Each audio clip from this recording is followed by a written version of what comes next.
Chapter 242, Bakerland. Early Tuesday morning, Klein woke up naturally and prepared 2 slices of toast, a piece of butter, a serving of bacon, and a cup of coffee before leisurely reading a newspaper while having breakfast. With the terrifying language of foulness charm, he was much more at ease. He was no longer as tense as he was before. Klein finished flipping through the Bakerland Bulletin, picked up the Tussock Times, and saw a news article on the second page. At 2 o'clock this morning, there was a fierce gunfight at Red Brick Alley in the East Borough.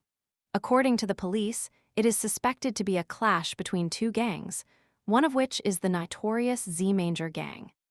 The Z-Manger Gang, Red Brick Alley in the East Borough. A thought occurred to Klein as he left the dining table and found the map of Bakerland. With just a glance, he noticed that Red Brick Alley wasn't far from Bacardi Street. Furthermore, Ian Wright had previously appeared at the telegraph office on Bacardi Street. Was Red Brick Alley where Ian Wright was hiding?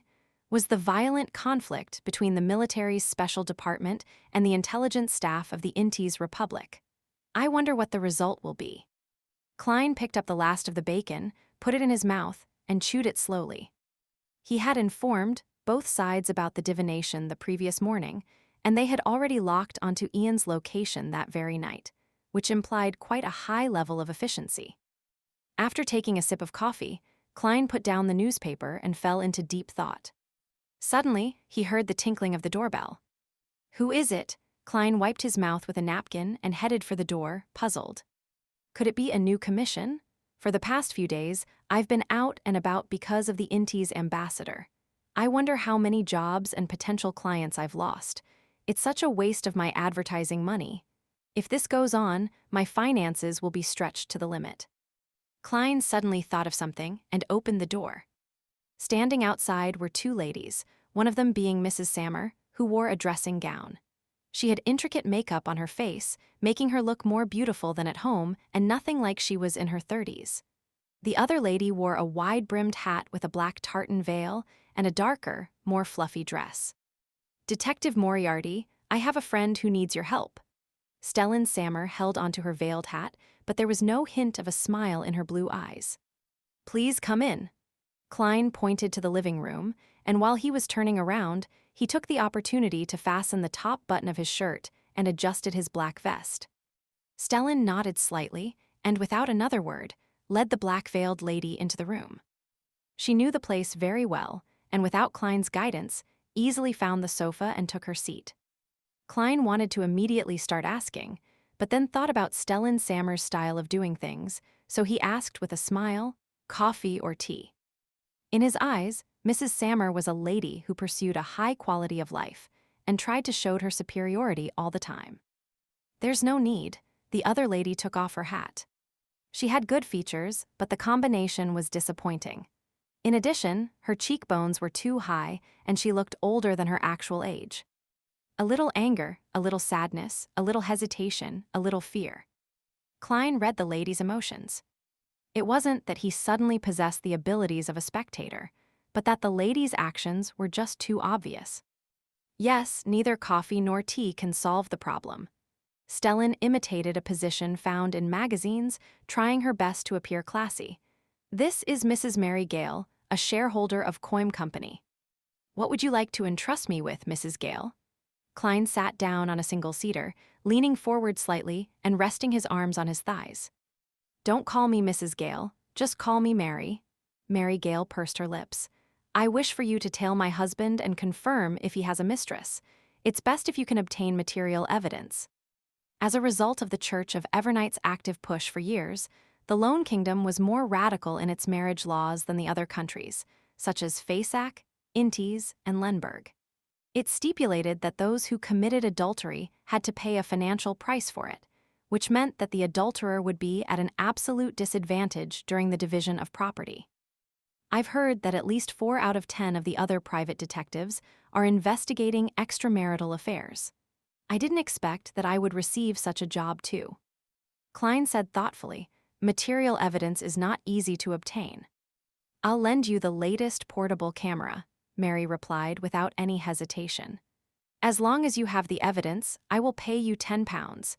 If you only confirm that he has a mistress, you will only receive £3. You mean the so-called portable camera that's about 2/3 the size of my head. £10, this isn't a low price. Mr. Klein has been focusing on entrepreneurship and knew about the latest cameras. He hesitated for 2 seconds before saying, "All right. But you have to provide me with detailed information about your husband and his regular activities." "No problem." Mary paused for a second before gathering all her strength to say it. "Thank you for your help. I hope you won't tell anyone else about this," Stellan reminded him. Hearing this, Klein immediately sighed. "I'm a person who upholds confidentiality, and I often get into trouble for that." In the lobby of Earl Wolf's house, men and women were dancing amid violin tunes. Audrey was carrying a glass of pale gold champagne when she accidentally bumped into the Inti's Republic ambassador to loan, Bakerland Jean Madden. "You're the most beautiful young lady I've ever met." Bakerland, with his thin face and slight stubble, pecked Audrey's white-gauzed glove with a kiss according to propriety customs. His eyes looked passionate and bold. Audrey rolled her eyes and said with a chuckle, "Is this the way people from Intis talk?" "Yes, we are never stingy with praise for beautiful things." Bakerland chuckled. "If it wasn't for the style of the Lone Kingdom, I might have called you my angel." "Old pervert." Audrey maintained her graceful smile and said, "The people of Lone and Intis are indeed different." "Heh, that makes me think of a joke. Please allow me to be presumptuous." Bakerland squinted his eyes and said, "After a good time with a beautiful girl, most Lone men would say, 'Oh dear, I'd like a cigarette,' but most Intis men would say." He deliberately paused, and Audrey tilted her head, trying her best to keep her nausea in check while looking puzzled. "What would they say?" "Most of the Intis men would say, 'Oh baby, I have to return now and can't be discovered by my wife.'" Bakerland raised his glass and laughed. "People who can laugh at themselves always have an additional charm to them." Audrey smiled politely. Her beautiful, clear, dark green eyes suddenly turned to look behind Ambassador Bakerland. "I'm sorry, a friend is looking for me." "It's a pleasure talking to you." Bakerland bowed and moved aside. Audrey moved forward gracefully and didn't look back again. Just as she was considering who she should find as the object of her excuse, a young gentleman approached her and, lowering his voice, warned her, "Audrey, don't be fooled by that Ambassador Bakerland. He's a dirty old man. I don't know how many women he's tricked into bed." "Bakerland is lustful. This is in line with my observations. This is a weakness." Audrey smiled without hiding her disgust. "Cance, do you have a misconception about me? Goddess, how could I be bewitched by that Ambassador Bakerland? His cologne makes me want to vomit, his words are so foul, and his taste is like a male peacock."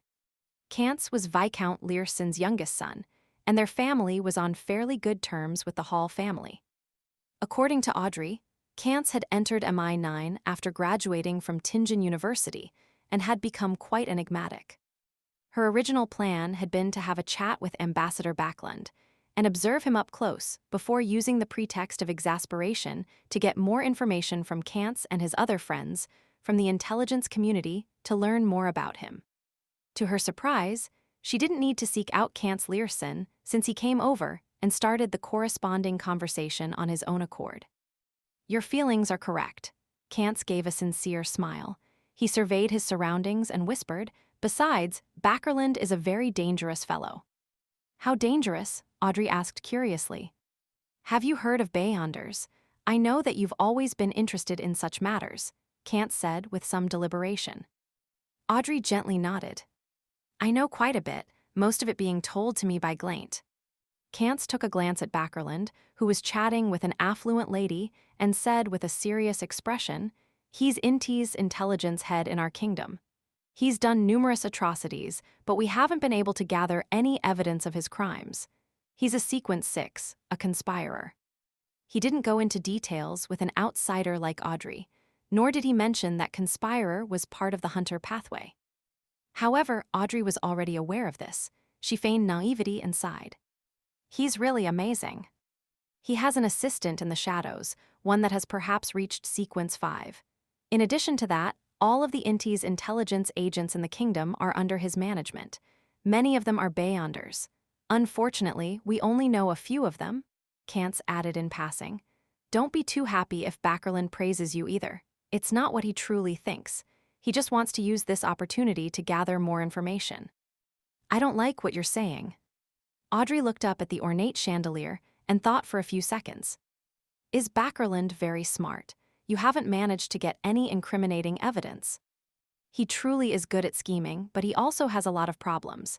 He likes to chase after women and loves the feeling of romance. He takes risks and is quite radical. If it wasn't for his identity as an ambassador preventing us from taking action easily, he would have been captured long ago. Kant stroked his chin and said, however, he'll be replaced very soon. Very soon. Why? Audrey asked in surprise.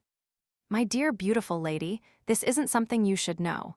Kantz adhered to the principle of confidentiality. When the ball was almost over, Audrey, who had gathered quite a bit of information, found Viscount Glaint and asked him to help her contact Zio and Fors.